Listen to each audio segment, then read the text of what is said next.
The election of BNP members to the European Parliament was an historic landmark for British politics. The party's leaders claim people voted for them because they were tired of immigration and its effect on jobs and services. Many fear the party's success could create problems in multicultural communities. Leicester's one of the most diverse cities in the country. Soon it'll become the first plural city where no ethnic group is in a majority. Here's Central Tonight's Gareth Owen to explain more on what that means. At the moment, more than 60% of the population here in Leicester is white. That figure by 2019 is due to have fallen to below 50% for the first time. Why is that significant? Well, if you're monitoring these things, it'll be the first time that no ethnic group, black, Asian or white, will have an overall majority. Why is that causing such interest? Well, the mix does seem to be working here in Leicester. There have been no race riots like those in Birmingham or the north of England, and far-right groups like the BNP have failed to make a breakthrough.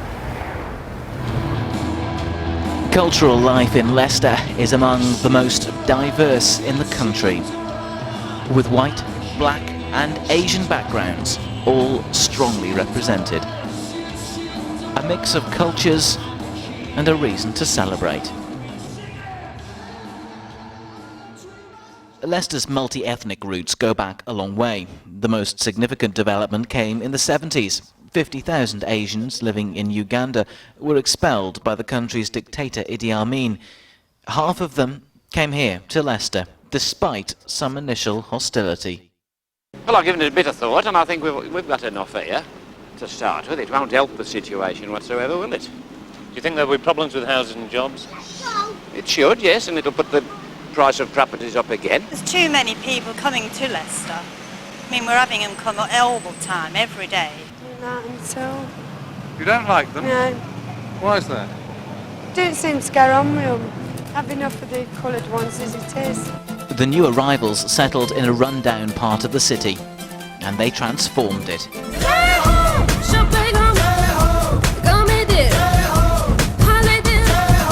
Today, the so-called Golden Mile is packed with jewellers, clothes shops and restaurants. Priti Matani's family have run a shop in Belgrave for 3 decades. It's a pleasant area to come, hardly any crimes. A nice area really to have a good time, a good day on Belgrave Road. And we do have a lot of people coming in from London and the south of England as well, travelling up to Leicester, because it's on the one road.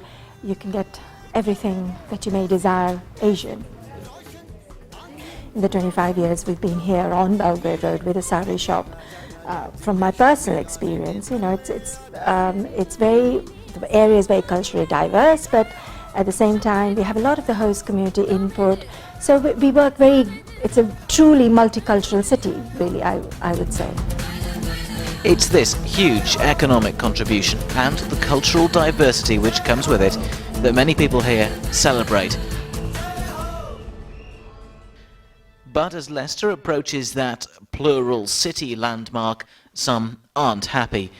Lee Ingram hit the headlines last year when he set up a petition against plans for a statue of Gandhi in Leicester.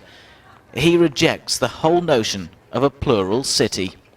I'm very alarmed about that. Where you say plural, we see it as an ethnic, the ethnic people of this area, the ethnic English, being cleared of an area. I mean, you know, if this was, I'm sure we all feel for the Aborigines and Maori tribes, etc. It seems like a similar thing happening. You know, it's something akin to that. You know, it's people being cleared of areas almost. But you mentioned Maoris and Aborigines. Yeah. They're not being repressed, the white population here. It's not as if there's an invader who's coming in and imposing laws, is it? Well, the British government are causing a lot of problems with the policies that they're putting forward, i.e. mass immigration. I don't blame the immigrants for being taken on board by the British government and being called to come to this country, but it's it doesn't run in line with the public's view. Lee Ingram's opinions were backed up by some people we spoke to in the street, but many others, white and Asian, disagreed. Leicester is usually held up as an example of racial harmony. Tomorrow night we'll be looking at the issue of integration. We talk to Asian community leaders and we'll ask, does the exact racial makeup of a city matter at all?